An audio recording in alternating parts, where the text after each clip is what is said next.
स्निग्धामृदेव वर्तते पादो त्रिपादस्ति स्वयं प्रभा इत्येकदेशवृत्तित्वम् मायया वदति श्रुतिः विष्टव्याहमिदं कृष्णम्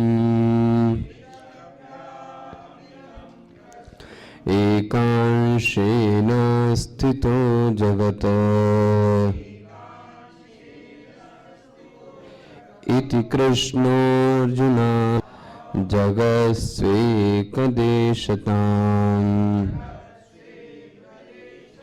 सभूमिं विश्वतो वृत्वा अत्यतिष्ठदशाङ्गुलम् विकारावर्ति च नास्ति श्रुतिसूत्रकृतोर्वचः निरंशेऽप्यंशमारोप्य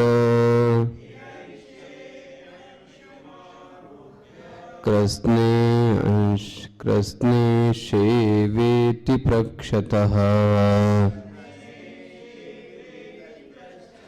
तद्भाषयोत्तरं ब्रूते श्रुतिश्रोत्रहितैषणी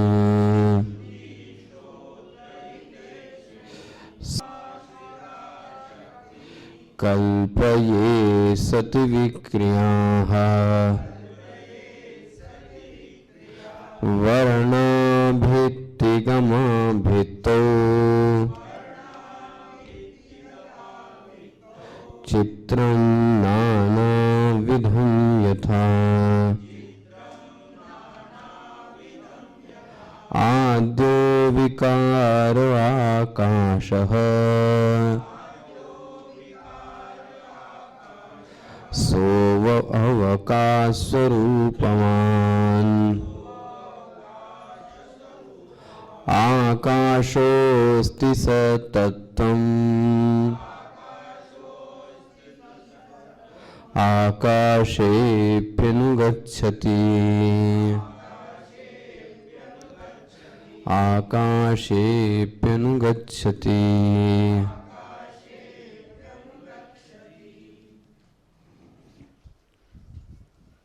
शक्तिमान और शक्ति ये दो अलग अलग नहीं हैं, अपितु शक्तिमान में आश्रय रूप से शक्ति रहती है। उदाहरण दिया गया, चैत्र नाम का जो व्यक्ति है उसमें शक्ति जो रहती है वह चैत्र से अलग नहीं है। यदि कहो कि शक्ति बढ़ने से जीविका बढ़ती है, इसलिए शक्ति अलग है और शक्तिमान अलग है, तो जीविका का संबंध कार्य से है न कि शक्ति से। तो सिद्ध यह हुआ सर्वथा शक्ति मात्रस्य न पृथक गणना। इसलिए शक्ति मात्र की पृथक गणना पृथक मानना इसको उचित नहीं है। मिला आपको श्लोक 53वां। शक्ति कार्यम तु नैवास्ति। शक्तिमान, शक्ति का कार्य भी शक्तिमान से पृथक नहीं होता।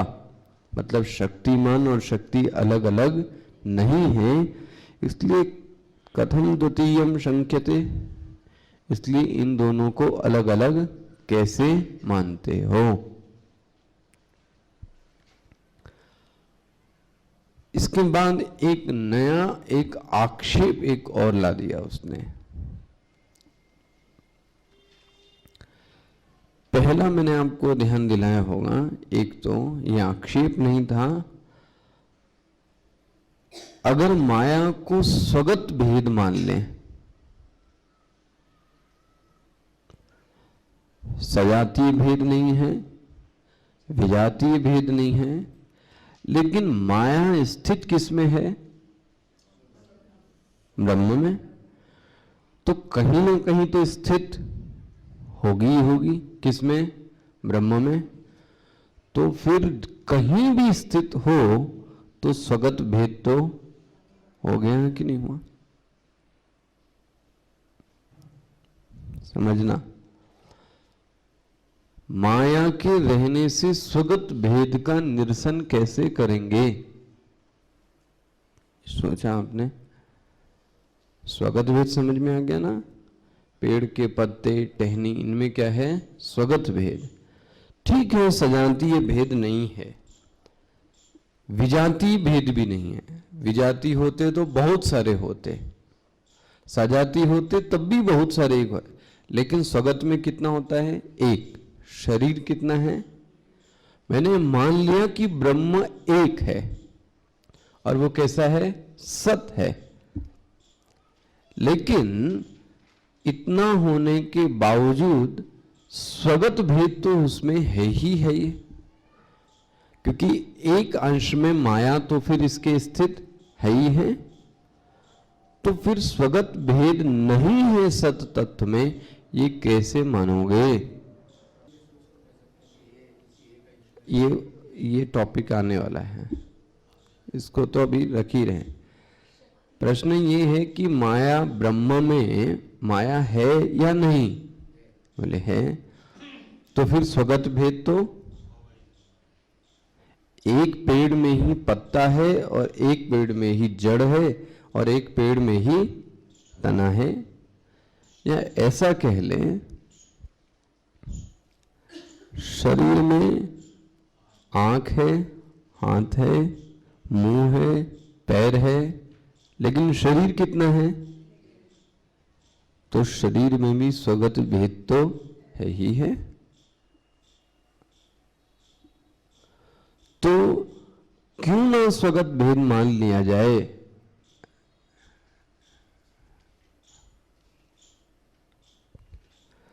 जरा देखना, जब स्वगत भेद होता है तो पत्ते की अपनी पृथक सत्ता है, बोलो नहीं? तने की अपनी एक सत्ता है, फल की अपनी एक, बोलो जी, सत्ता है, जड़ की अपनी एक, पकड़ में, एक में ही अनेक सारी चीजें क्या हैं? सत्ता है। तब क्या होता है? स्वगत भेद। जैसे आंख की अपनी एक सत्ता है, हाथ की अपनी एक सत्ता है, कान की अपनी एक सत्ता है, इसलिए शरीर में भी कौन सा भेद है? स्वगत भेद है। लेकिन माया की अपनी स्वयं कोई सत्ता नहीं है। देखना, हाथ न रहने पर भी हां आंख रह सकती है, आंख न रहने पर भी हां आंख वाला व्यक्ति रह सकता है, कान न रहने पर भी कान वाला व्यक्ति, पृथक सत्ता हुई कि नहीं हुई? माया और ब्रह्म में ऐसा नहीं है, क्योंकि माया कैसी है? निस्तत्वा। माया की अपनी कोई स्वयं की सत्ता ही, तो फिर स्वगत भेद भी पकड़ में है। स्वगत भेद तो तब होगा जब उस चीज की अपनी कोई एक अलग पृथक सत्ता हो। पकड़ में है? माया की अपनी कोई स्वयं सत्ता नहीं है। बोले चलो हो, मैंने ये बात मान ली, मैंने ये बात मान ली कि ब्रह्म में स्वगत भेद नहीं है, सजातीय भेद नहीं है, विजातीय भेद नहीं है, लेकिन आप एक बात बताओ,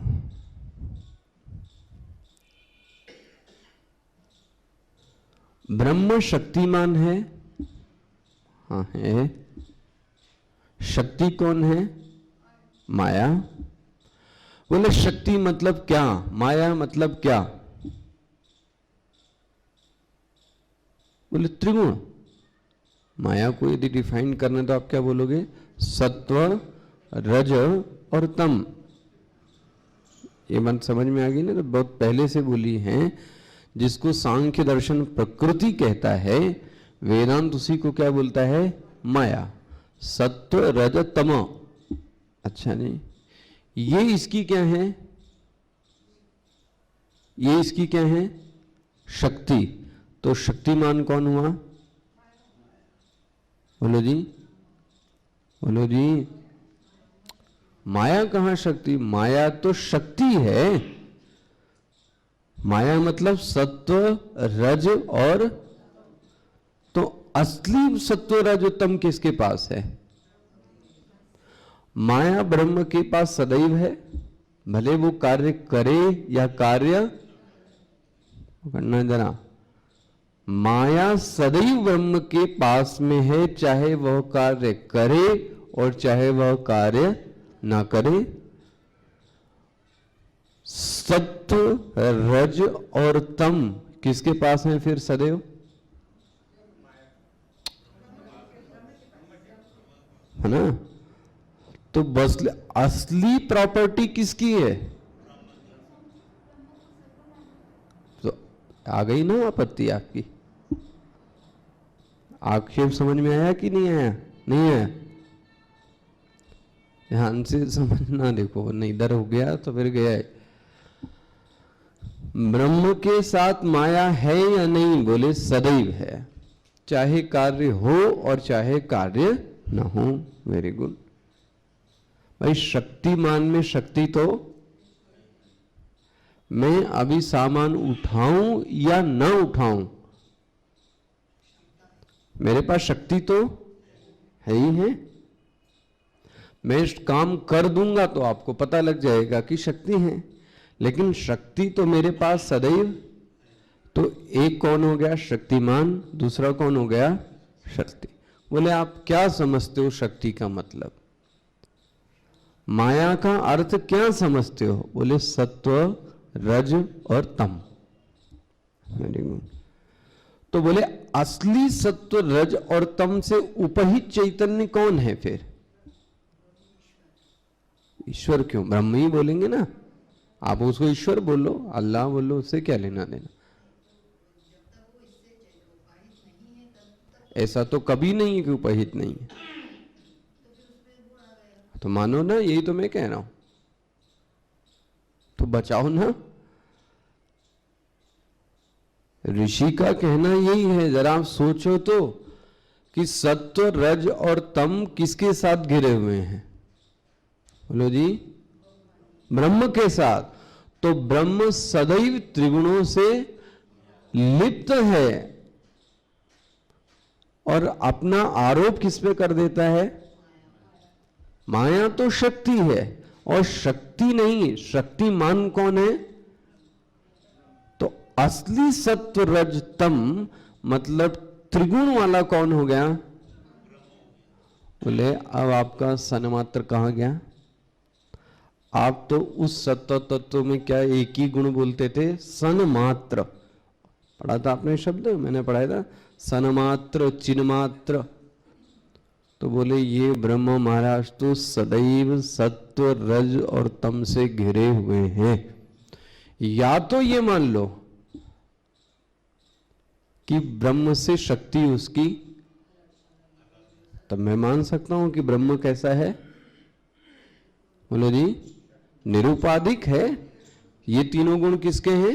माया के हैं। लेकिन फिर तो तुमको माया का अलग अस्तित्व मानना पड़ेगा, क्योंकि शक्ति और शक्तिमान तो फिर एक ही होते हैं।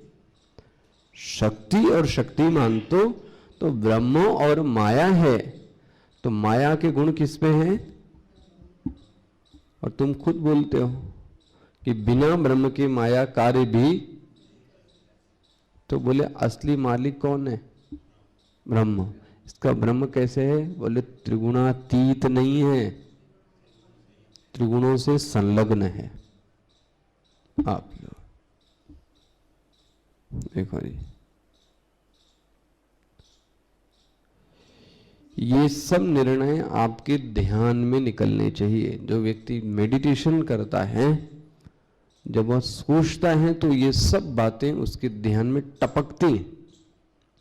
मानी कि एक बूंद टपकती ना, वह जो सत्य का साधक है, पथिक है, जब वो बैठता है ध्यान करने, तो जब वो सत्य का अन्वेषण करने चलता है, तो उसके मन में एक एक ये जो संशय के प्रश्न हैं, ये क्या होते हैं?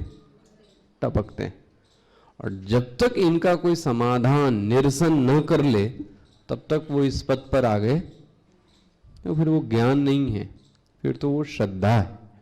मान लो वो ठीक है।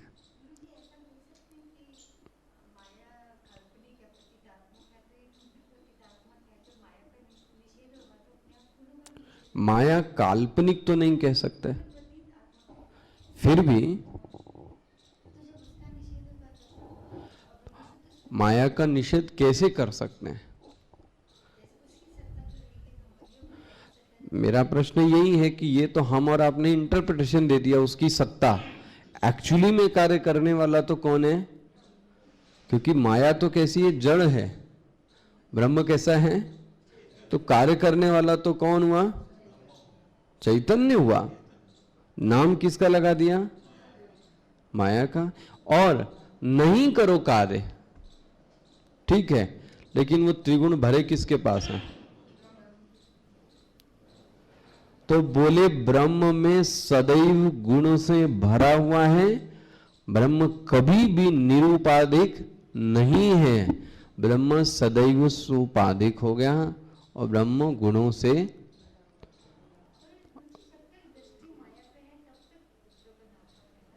देखो, आप कितना भी कहो, ऐसा कभी भी नहीं होता कि हमारी दृष्टि ब्रह्म पर बनी रहे। मैं तो उल्टा बोलता हूं, साधक माया को भी क्या समझे? ब्रह्म रूप समझे, तो कहां पहुंच जाएगा?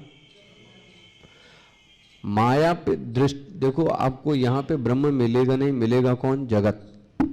और आपको सहारा किसका लेना है? बोलो जी। इसलिए जगत की बेइज्जती पकड़ो। किसको? जगत को ही पकड़ो, क्योंकि ब्रह्म मिलने वाला है। ऐसे इसको पकड़ते पकड़ते कहां पहुंच जाऊं? इसलिए केनोपनिषद में बोला गया, वृत्ति सबसे झूठी इस जगत की कोई चीज है तो वृत्ति, मिथ्या है वृत्ति। लेकिन वहां बोला गया, ब्रह्म के द्वार में प्रवेश करने वाली एक ही चीज है। कौन? वृत्ति। ये वृत्ति ही है जो तुमको वहां तक। और मैं इसलिए बोलता हूं, यदि ईश्वर का साक्षात्कार करना है तो जगत को पकड़ना, बट जगत को पकड़ने का ढंग अलग होना। यदि भोग दृष्टि से, उपभोग दृष्टि से, पंचभूतों की दृष्टि से पकड़ा तो ये जगत मिलने वाला। अब बड़ा सुंदर उत्तर दिया है यहां पे, जरा देखना। बोले भाई, न कृष्ण ब्रह्मवक्ति ही, बोले ये जो माया है ये ब्रह्म के सर्वांश में नहीं रहती। लो जी, एक नया टॉपिक स्टार्ट किया है, समझना। ब्रह्म में माया सर्वांश में नहीं रहती। हाँ हाँ, आराम से। अंश मतलब टुकड़ा, आपने समझ लिया होगा, इंच, सेंटीमीटर। पहले श्लोक तो देखने दो ना, फिर श्लोक कैसे आगे चलेगा ना। और दृष्टांत ऐसा दिया है कि आपको बताऊं, बुद्धि खुल जाए। न कृष्ण ब्रह्म वृत्ति ही। कृष्ण मतलब, कृष्ण मतलब, अरे हाँ, कृष्ण मतलब संपूर्ण। गीता में बहुत बार शब्द आया ये। कृष्ण मतलब संपूर्ण। न कृष्ण ब्रह्म वृत्ति ही, वृत्ति मतलब पढ़ा है वर्तन। सा शक्ति ही किंतु एक देश भाग, वह माया संपूर्ण ब्रह्म में व्याप्त नहीं है। बोले फिर कहां व्याप्त है? बोले उसके एक देश भेद, एक देश के भाग में व्याप्त है। बोले ये क्या होता है? सर्वांश में व्याप्त नहीं, एक देश में व्याप्त है। बोले अच्छा एक बात बताओ,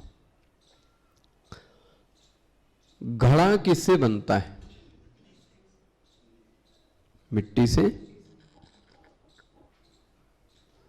जो घट शक्ति है क्या वो पूरी मिट्टियों में व्याप्त है? ऊपरी ऊपरी से चिंतन से करें तो हम और आप तो सिर्फ यही बोलते हैं कि घड़े का कारण कौन है? मिट्टी। लेकिन सभी मिट्टी से घड़ा बन सकता है? ध्यान से पकड़ना, बहुत ही सुंदर दृष्टांत है। क्या घट शक्ति सभी मिट्टियों में व्याप्त है?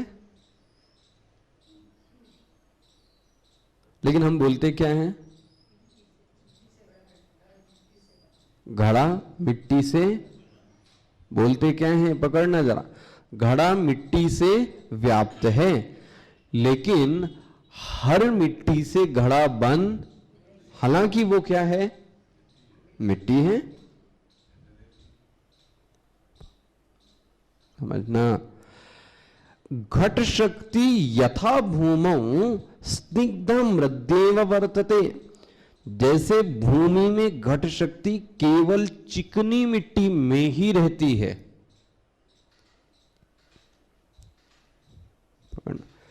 जब कहा जाता है कि घड़े का कारण मिट्टी है, तो सभी मिट्टियों को नहीं लेना चाहिए। कौन सी मिट्टी लेनी चाहिए? सिर्फ। लेकिन वहां पे चिकनी मिट्टी बोला, कभी मैंने भी नहीं बोला होगा कि घड़े का कारण चिकनी मिट्टी, ये शब्द तो नहीं यूज किया गया। घड़े का कारण मिट्टी, लेकिन यह समझना चाहिए कि हर घड़े का कारण मिट्टी, चिकनी मिट्टी घड़े का कारण है। इसका मतलब सभी मिट्टियों में, जितनी भी मिट्टी है, सब में घट शक्ति व्याप्त। ये बात से आप सहमत हैं? सभी घड़ों में मिट्टी व्याप्त नहीं है, सिर्फ एक अंश ऐसा है जिसमें हमें लगता है कि इस मिट्टी से घड़ा बन, लेकिन सभी मिट्टी से घड़ा बना होता नहीं है। लेकिन हम और आप कह क्या देते हैं कि सभी मिट्टी से क्या बना है? घड़ा। पकड़ में। बोले ये मैं नहीं कह रहा हूं। देखो जी, बहुत ध्यान से समझना, वेदांत का प्रमाण कौन है? श्रुति प्रमाण। वेदांत का प्रमाण श्रुति प्रमाण। बोलता मैं श्रुति को कोट करता हूं। क्या कहता है? पादोस्य सर्वां भूतानि त्रिपादस्ति स्वयं प्रभा। जो बोले ब्रह्म के पाद हैं, देखो बड़ा अच्छा रूपक दिया है। ये कहां का है? ये पुरुष सूक्तम है। पुरुष, और ये वैदिक मंत्र है, याद रखना। पुरुष सूक्तम वैदिक मंत्र है। अच्छा, क्या बोलना है? पादोस्य विश्वभूतानि त्रिपादस्यामृतम स्वयं प्रभा। ब्रह्म के पादों में, देखना, ब्रह्म के 3 पादों में या चतुष्पाद में, 4 पाद में एक पाद में ही कौन रहता है? इत्येक देश वृत्तित्व मायया।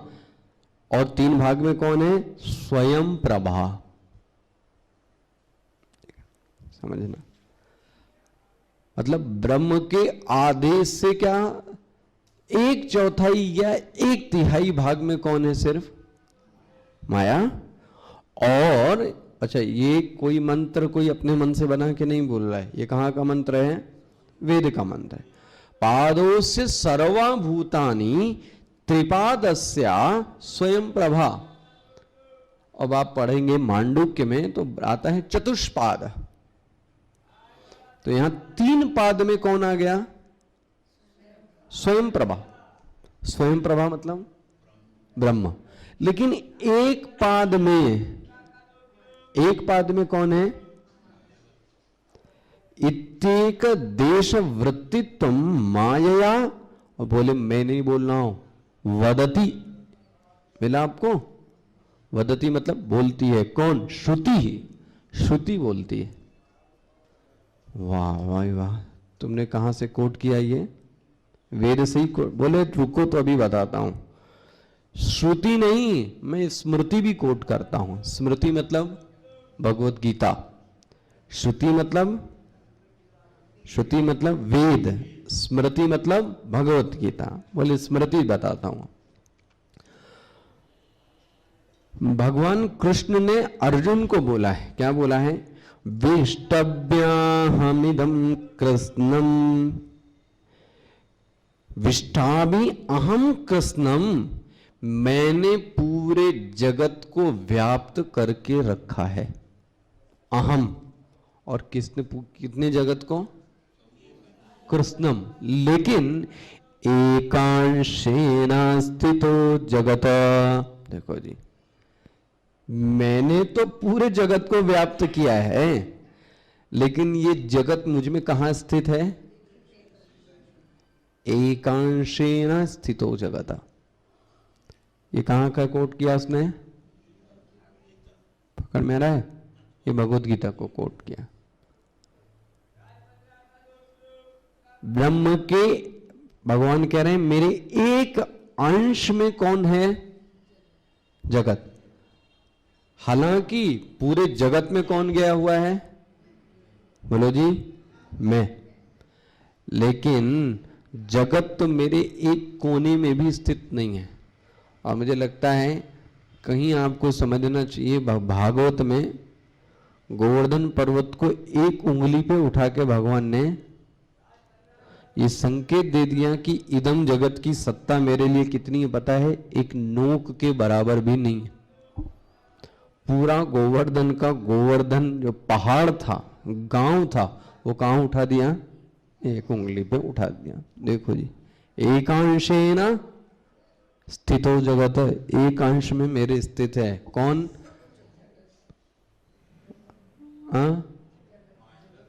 जगत। अच्छा जी, बोले किसने किसने बोला ये? इति कृष्णार्जुनो याह। ये कृष्ण ने बोला है। किसको बोला है? अर्जुन को। जगस्वेक देशताम। यहां भी बताया है कि जगत एक देश में स्थित है। देख लो, अब आप समझना। अभी तो आप समझो, हम तो बताते जा रहे हैं जो इसमें आ रहा है। निरासन होगा, बट आप जितना मैंने पहले पढ़ाया है ना उसको जरा समझना। अंश मतलब क्या? यहाँ पे एक अंश का मतलब क्या कहा जा रहा है? अच्छा जी, रज्जु और सर्प के दृष्टांत को पकड़ो, उससे समझ में आएगा। खैर, अभी इसने प्रमाण किसका किसका दिया? श्रुति दे दी, स्मृति दे दी। बोले और सुनो, अभी सुनाता हूं। ब्रह्म सूत्र में तुमको सुनाता हूं। तुम्हारा क्या है? ब्रह्म सूत्र में भी, ब्रह्म सूत्र में सूत्र आता है विकारावर्ति चान्नास्ति। ये ब्रह्म सूत्र का एक है ना, इसको बोलते सूत्र ग्रंथ। जैसे नारद भक्ति सूत्र, ब्रह्म सूत्र, काम सूत्र, ये कैसे ग्रंथ हैं? सूत्रात्मक ग्रंथ हैं हमारे यहाँ। ये कैसा है ना? ब्रह्म सूत्र। अच्छा जी, सभूमिम विश्वतो वृत्वा अत्यतिष्ठ दशांगुलम। देखो, वह समस्त जगत सब ओर से घेर कर उसमें 10 अंगुल अधिक, मैं जगत से कितना बड़ा हूं? अब तो आप बोलोगे ब्रह्म की नाप भी हो गई। अगर माया 5 अंगुल है तो ये कितने अंगुल बड़े हो गए उससे? तो नाप लो फिर। तो बोले पकड़ में आ रहा है कि नहीं आ रहा है? सबूमिम विश्वतो वृत्वा अत्यतिष्ठ दशांगुलम विकारावर्ति चान्नास्ति श्रुति सूत्र क्रतोर्वचः। देखो, यह श्रुति का नहीं, ये आपके ब्रह्म सूत्र का पद है कि विकार में न रहने वाला भी ब्रह्म का रूप है। मतलब ब्रह्म में कोई विकार, लेकिन जगत उसमें एक रूप में क्या है? स्थित है। ये किसका है? ब्रह्म। ये थोड़ा डिफिकल्ट, पर आप इतना जानो, श्रुति ने भी बोल दिया, स्मृति ने भी बोल दिया, ब्रह्म। आप बोले क्या बचा तुम्हारा? वेदांत। वेदांत में तो यही 3 चीज आते हैं, श्रुति, स्मृति और ब्रह्मसूत्र। इस चीज का, इसका अध्ययन, इसको बोल ही देता हूं मैं, इस अध्ययन को बोलते हैं प्रस्थान त्रयी का अध्ययन। कैसा अध्ययन? उसकी शिक्षा पूर्ण मानी जाती है जिसने, जब आप साधु के पास जाओ तो वो साधु पहले, अगर अच्छे साधु हैं, पढ़े लिखे हैं खुद भी, तो वो यही पूछते हैं प्रस्थान त्रयी पढ़ा है कि नहीं पढ़ा आपने? तो प्रस्थान त्रयी मतलब श्रुति, श्रुति मतलब क्या हो गया? वेद और उपनिषद, मतलब वेदांत। तो आपने उपनिषदों का अध्ययन किया है? बोले हाँ। बोले लेकिन भगवत गीता? बोले फिर प्रस्थान त्रयी आपने। दूसरा बोले श्रीमद् भगवत गीता, ये कैसा है? स्मृति ग्रंथ है। और तीसरा क्या है? ब्रह्मसूत्र। वह जो श्रुति ग्रंथ है वह अपौरुषेय है। अपौरुषेय मतलब किसी पुरुष की रचना, जो आप पढ़ रहे हैं वेद उपनिषद, ये किसी पुरुष ने बैठकर बनाए। अच्छा जी। बोले भगवत गीता? तो बोले एक्चुअली में तो भगवत गीता को भी किसी ने नहीं बनाया, भगवान ने खुद ही क्या किया है? बोला है। लेकिन तुम उसको श्रुति मानना ना मानो तो क्या मान लो? स्मृति मान लो। जो ऐसे देखता है, इसमें 2 बंटवारे हैं। कई लोग पौरुषेय मानते हैं और कई लोग, जो भगवान को दिव्य मानता है वो तो क्या मानेगा? ये कैसा ग्रंथ है? अपौरुषेय है। भगवान कोई पुरुष तो, हमारे और आपके जैसे पुरुष तो नहीं थे, आके लिखना चालू कर दिया, तो वो तो कैसी ग्रंथ है? अपौरुषेय। लेकिन कुछ लोग बोलते नहीं, आए जन्मे इसलिए भगवान भी क्या है? पुरुष हैं, इसलिए कैसा ग्रंथ है? पौरुष है। वेद व्यास जी ने। लेकिन लिखा क्या? जो भगवान ने। तो वह जो शब्द है वो कैसा है? इस हिसाब से तो वेद भी क्या हुआ? लिखा तो कहीं पर, किसी ऋषि ने पत्थर पे, तो जो ऋचाएं तो कहीं ना कहीं से तो प्राप्त, लेकिन वेद के जो शब्द हैं वह पौरुषे हैं कि अपौरुषे? है ना, ये चर्चा कई बार मैंने छेड़ी है मुंडक में, कि ऐसे तो सभी चीजें पौरुषे होंगी, क्योंकि सभी चीजें लिखी गई तभी तो हमारे पास आई। लेकिन उसका जो शब्द है और शब्द का जो अर्थ है वो कैसा है? अपौरुषे। वहां पे परा और अपरा विद्या का भाग आया, वहां पे क्या बोल दिया है कि जितना सब कुछ है वेद वेदांत, सब कुछ कैसी विद्या है? बोलो जी, बोलो जी, कौन सी विद्या है? अपरा। पकड़ में है, सब अपरा है। परा तो वो है, बोले जिससे अक्षर का ज्ञान में होता है। ये यहाँ अक्षरम अधिगम्यते स परा विद्या। खैर, उसने बोला मैंने श्रुति को कोट किया है, स्मृति को कोट किया है, ब्रह्म सूत्र। मैं ये कहना चाहता हूं कि ब्रह्म में माया व्याप्त नहीं है। ब्रह्म के एक अर्धांश क्या, एक कोने में कौन स्थित है? माया। पूरे ब्रह्म में माया व्याप्त नहीं है। तो आप ये आरोप नहीं लगा सकते कि ब्रह्म कैसा है? त्रिगुणात्मक है। ब्रह्म त्रिगुणात्मक नहीं है। ये तो एक अंश में क्या है, आधे से 3/4 अंश तो क्या है, ऐसा ही है। एक अंश में जगत स्थित है, ये बात तो मानता हूं। अच्छा जी, और जरा देखो,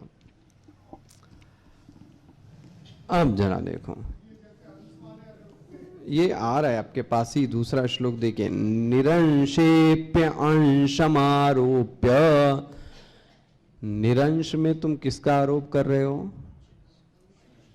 उस तो खुद ही बोला, वो शिष्य बोलने वाला। देखिए आप अपना श्लोक 58वां मिला आपको श्लोक। अंश रहित ब्रह्म में मिला।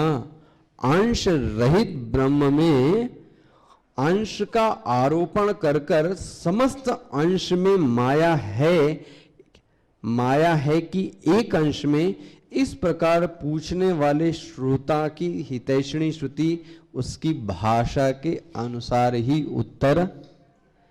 इस शिष्य का मानसिक और बौद्धिक स्तर इतना है नहीं कि ये निरंश को समझ आया ना। नाटकीय ढंग से समझाया कि नहीं समझाया। और अभी ये श्रुति के समझाने का एक बहुत बड़ा तरीका है। आप अभी केनोपनिषद में पढ़ेंगे तो बोल दिया गया ब्रह्म यक्ष बन गया। क्या बन गया? अब आप बोलोगे ब्रह्म यक्ष कहां से बन गया? वहां पे घटना आई है, आख्यायिका है, और युद्ध हुआ। और एक्चुअली में युद्ध देवता लोग सब हार गए थे। वहां देवता ये नहीं थे। कौन? इंद्र सब थे।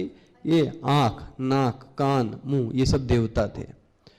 इन्होंने क्या किया, युद्ध जीत लिया और एक पार्टी मना रहे थे। और कहां पे? लॉन में, गार्डन में, खुले गार्डन में। ये मैं नहीं कह रहा हूं, ये केनोपनिषद में आया है। अच्छा जी, पार्टी में सब मस्त थे। एक कोई ऐसे ही वेशधारी आया, वह बोले हम भी पार्टी में सम्मिलित होना। बोले नहीं, तुम्हारी एंट्री नहीं है। बोले नहीं। बोले मैं तुमसे ज्यादा शक्तिशाली हूं। तो सब हंसने लगे। तो इंद्र ने किसको भेज दिया? वायु को भेजा, जाओ तुम इसको टरका के आ जाओ, निपटा दो इसको जाके। वायु बाहर आया पांडाल के, बोला हाँ सुनो। तो उस यक्ष ने बोला क्या तुम में इतनी शक्ति है कि ये लो, एक घास का टुकड़ा उठा लिया। इसका मतलब पार्टी कहां हो रही थी? वहां लिखा है शंकर। घास के तिनके को बोला जाओ इस घास के तिनकों को उड़ा के दिखाओ। तो वायु कहने लगे कोई पागल है, मंद बुद्धि है, इसका दिमाग फिर गया है। मैं पवन देव हूं और मुझसे आके क्या बोल रहा है? उसने बोला फूको तो। अंत में ये हुआ कि वो एक तिनका भी खिसका टस से मस नहीं कर पाया। खड़ा होके देखने लगा। बहुत देर हो गई, इंद्र को लगा कुछ गड़बड़ हो रही है। फिर किसको बुलाया गया? अग्नि देवता को बुलाया, तुम जाओ। अग्नि को भी उसने चैलेंज दिया, तुम इस तिनके को जलाकर दिखा दो तो मैं जान जाऊं। और वो पूरा का पूरा जगत जगा सकती थी, लेकिन एक तिनका जला। इस तरीके से सब महाभूतों को बुलाया गया, जल को बुलाया गया। महाभूत बोले तुम जगत की रचना करते हो ना। एक्चुअली में इनकी लड़ाई हो गई थी आपस में। लड़ाई ये हो रही थी, ये लोग क्या कहते हैं मेरे कारण जगत चल रहा है। ये क्या बोलते हैं? आकाश बोलता मैं ना हूं तो जगत तो स्थित। पृथ्वी बोलती है मैं ना हूं तो लोग रहेंगे कहां। जल कहता है अगर मैं ना रहूं तो प्राणी तो मर जाएगा। वायु क्या कहता है, मैं ना चलूं तो व्यक्ति प्राण नहीं ले। सब आपस में ऐसे झगड़ रहता है। ब्रह्म ने ये बोला ये सब स्थित किस में है और ये लड़ किस में रहे, मेरे कारण। मतलब इनको मेरी सत्ता का ख्याल। अंत में खैर मैं तो वहां पढ़ाया था मैंने पूरी नाटकीय ढंग से, बहुत अच्छा था। अंत में सबने माफी मांगी कि आप हैं कौन। बोले मैं ब्रह्म हूं, मैं सदैव कैसा रहता हूं, निरंश रहता हूं, और उसी निरंश में तुम लोग भी क्या रहते हो। लेकिन तुम लोगों ने क्या सोचा कि निरंश होने के कारण सब कार्य कौन कर रहा है। इसका मतलब जैसे पिता सो रहा हो और घर बड़े अच्छे ढंग से चल रहा हो तो बच्चे क्या सोचे कौन घर चला रहा है। तो ये बच्चों की भूल है। पिता सोते हुए भी, पिता घर में न रहते हुए भी घर चलाने वाला कौन है। पकड़ में आ रहा है। वो दिखते या कार्य न करते हुए भी चलाने वाला कौन है, वही है। दिखता बोले मैं कुछ करता नहीं हूं लेकिन उसके बाद भी सब कुछ चलेगा किससे, मुझसे। मैं आपको ये इसलिए सुना रहा था, जब शिष्य की बुद्धि इसके अनुरूप नहीं है तो वो इसको कैसे समझेगा। इसलिए श्रुति ने किसको समझाने के लिए कोशिश की है, वो ये बताने की कोशिश कर रही है कि माया किसमें है, ब्रह्म में है। और माया का आधिपत्य इतना है, तुमको दिखता है कि सभी कमरों में एंट्री कर सकती है, लेकिन पता है ये एक ही कमरे में जा सकती है बस। आधे से ज्यादा पूरा देश तो मेरा ऐसे ही पड़ा है जहां ये अंदर प्रवेश भी ये दिखाने के लिए किया गया है। इसको बोलते हैं शिष्य की बुद्धि के अनुसार सिद्धांत को समझाना। आगे कल चर्चा करेंगे इस पे, तो आप टेंशन में मत आइए। ओम पूर्णमदः पूर्णमिदं पूर्णात् पूर्णमुदच्यते पूर्णस्य पूर्णमादाय पूर्णमेवावशिष्यते। ओम शांति शांति शांति। हरि ओम श्री गुरुभ्यो नमः। हरि ओम।